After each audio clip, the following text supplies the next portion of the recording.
Os filmes de assassinos mais lembrados surgiram principalmente com o fim do Código Reis, que era uma censura cinematográfica por meio de normas, posto entre as décadas de 30 e 60, que proibia cenas de sexo, nudez e violência em Hollywood. Porém, quando esse código caiu, tava tudo liberado, então veio Halloween em 78, Sexta-feira 13, o Massacre da Serra Elétrica, filmes que usaram e abusaram de todas essas características, inclusive a matança desenfreada, as drogas e nudez, porque afinal, agora podia. E é por isso que vemos tantas cenas de sexo nos filmes de terror do milênio passado, mas é engraçado notar o quanto isso foi usado, a ponto de ser zoado e parodiado, como por exemplo em Pânico, do Wes Craven, que brinca com todos os clichês do subgênero.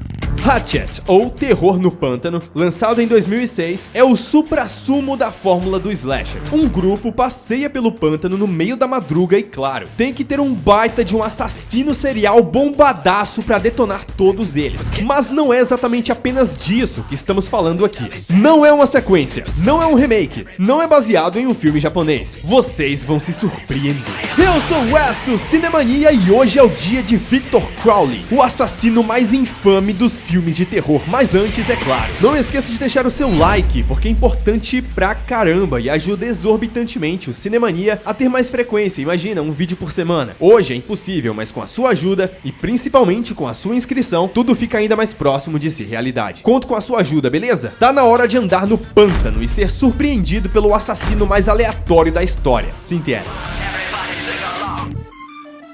Essas frases de não é um remake, não é uma sequência, foi um marketing do filme. Faz o maior sentido, porque realmente não é nada do chavão do slasher que você tá esperando. Na verdade é porque é tudo que você espera, só que parodiado. E não é uma paródia Todo Mundo em Pânico, até poderia ser, mas ainda se passa por um filme sério de terror, entre muitas aspas, se você for analisar na primeira camada. Eu tô dando a maior importância pra isso, mas eu sou um mongo mesmo, só que isso tudo foi o que me surpreendeu reassistindo o filme. Eu vou explicar por quê, mas o que você acha de Terror no Pântano? O que você acha das mortes bizarras desse filme? Vamos pra história e em paralelo, eu vou contando mais. O filme começa num pântano, óbvio, com o Robert Englund. Eu não lembrava que ele tava nesse filme. A participação dele é bem homenagem mesmo, afinal, Fredinho Kruguinho é uma diva. O filho dele é o Joshua Leonard, que fez A Bruxa de Blair. Mas enfim, esse homem e seu filho estão pescando uma crocodilo gigante, já saca a referência no coldre, e do nada seu filho vai dar aquela lavada no joelho clichê, e uma doença de um maluco mata o Robert Englund e seu filho. Mas assim, não mata de buenas, não. Mata com a maior brutalidade da história.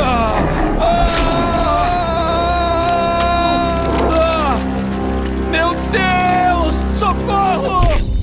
Mas então o filme corta pra outra cena em outro dia, que quando eu assisti pela primeira vez eu jurava que era o carnaval. É lógico que eu vou cortar tudo, mas tem mais peito que personagem nesse filme. Falando dos personagens, eles são os clássicos idiotas. Temos o Ben, o salsicha live action perfeito, que perdeu a namorada recentemente e tá indo ver um monte de topless na esperança de esquecer a moça, junto com seu amigo Marcos, que é o que só pensa em pegar mulher. Ó, vocês ficam aí e se divirtam, tá bom? Eu vou procurar alguma coisa pra fazer.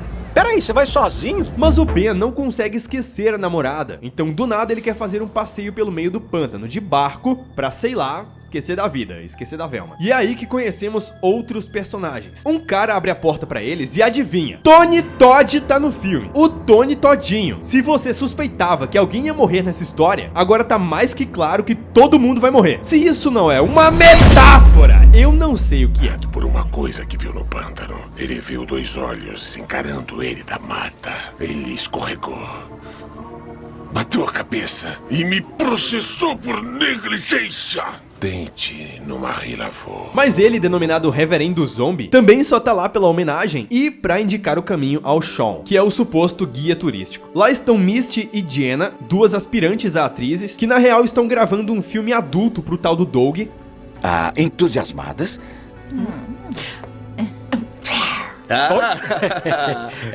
Já estamos partindo, 40 cada um. Tem o Jen e Shannon, um casal de velhinhos, e Mary Beth, a garota misteriosa que Ben tenta chegar junto, mas como ele é o loser supremo, ele é ignorado com sucesso. Mary Beth, lindo nome, porque na verdade são dois nomes, sabe?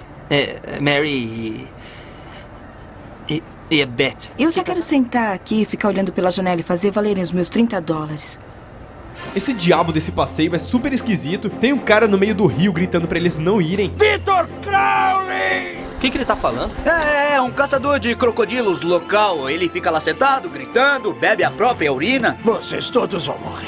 Mas o Shawn ignora e partem pro meio do nada. Ver merda nenhuma porque tá tudo escuro. No meio do caminho, eles passam pela casa do Victor Crowley, uma lenda local de um garoto assassinado. Shawn é um péssimo guia turístico, principalmente porque ele não é um guia. Ele é outro loser que decidiu ganhar uma grana com esse barco, tanto é que ele encalha o bagulho no meio do nada.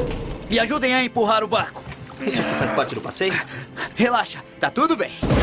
Começa a chover e obriga a galera a sair dali. O Jim tenta passar por um galho, mas um crocodilo morde a sua perna e só larga com um tiro da Mary Beth, que saca uma arma do nada. E isso tem uma explicação. Sabe o Robert Englund? Ele era o pai dela e o Mijão era o irmão. Depois do desaparecimento de ambos, Mary decidiu ir atrás deles, mesmo sabendo da lenda do Victor Crowley. E do que se trata? Eu explico. Eu consigo. Este é Vitinho, o assassino aleatório. Vitinho era um rapaz deformado, com uma doença, ainda no seu tempo de criança, e claro, sofria bullying da molecada. Vitinho, certa noite, estava em sua casa de Buenas e alguns moleques em pleno Halloween atearam fogo na sua cabana. Seu pai viu tudo em chamas e decidiu arrombar a porta da própria casa. E com uma machadinha, daí o nome do filme, ele acerta a cabeça do Vitinho. Tentando sair. Foi tudo um acidente. Vitinho se tornou o assassino aleatório, porque ele aparece nos locais mais aleatórios possíveis pra te matar. Todos os habitantes e caçadores dizem que se chegar perto da casa do Crowley à noite, você ainda ouve Victor Crowley. A partir daí é só ladeira abaixo para os personagens. Jen e Shannon vão em direção a um barracão podre pedir ajuda, e é nessa hora que Vitinho brilha. Vitinho aparece com seu poder da aleatoriedade e arranca o braço do Jim fora, e com toda a brutalidade abre a cabeça de Shannon.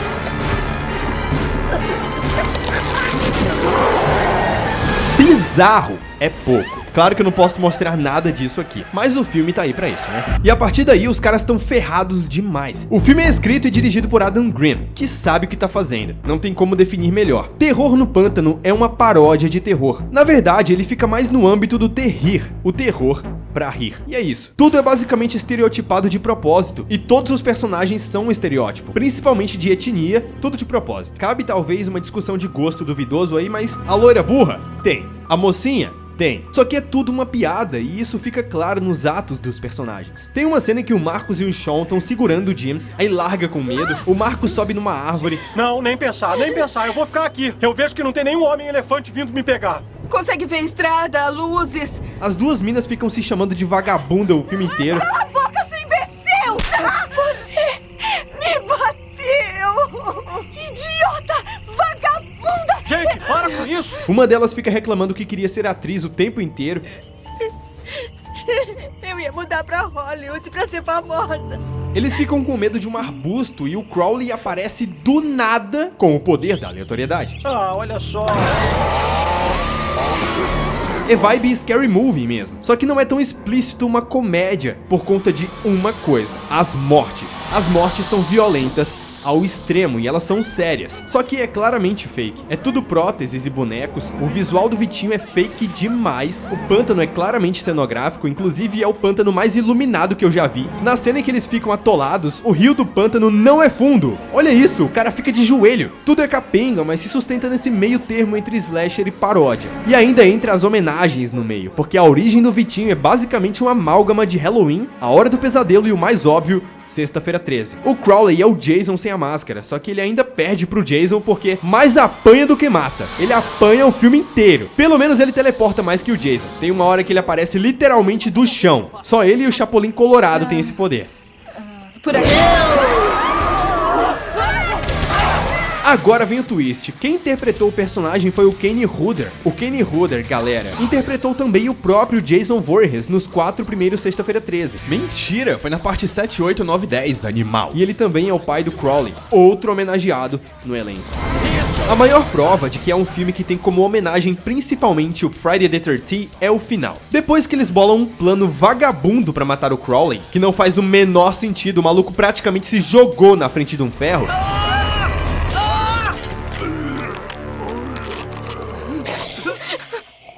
Ben e Mary Beth estão num barco com uma musiquinha feliz e ela é puxada para o além.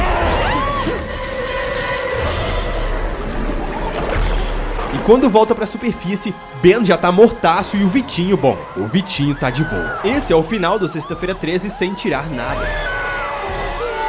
No fim das contas, uma parcela do público curtiu pra caramba a ideia e alguns outros realmente levam Terror no Pântano a sério, como um filme de terror absurdamente assustador. Gerou mais de 3 continuações, mas será que Terror no Pântano 2 continuou a visão do diretor? Se você quer ver no Cinemania, não esqueça do seu like. Comentário. Particularmente eu curto o filme, o diretor tinha uma ideia clara. Nada de CGI, nada de adaptar outras histórias que já existiam. Tava bem no auge das adaptações de filmes de terror japoneses, mas a sua principal ideia, e isso é sabido, era trazer novamente o espírito oitentista do terror, onde nós tínhamos os ícones do gênero e era divertido assisti-los. Filmes como O Albergue, por exemplo, não eram mais do que um torture porn, o pornô da tortura. Só ver pessoas sendo torturadas e sofrer junto. Tá, beleza, nós somos loucos o suficiente pra admirar esses filmes de tortura, mas cadê a diversão? Bom, Terror no Pântano retorna com isso e entrega bizarramente bem.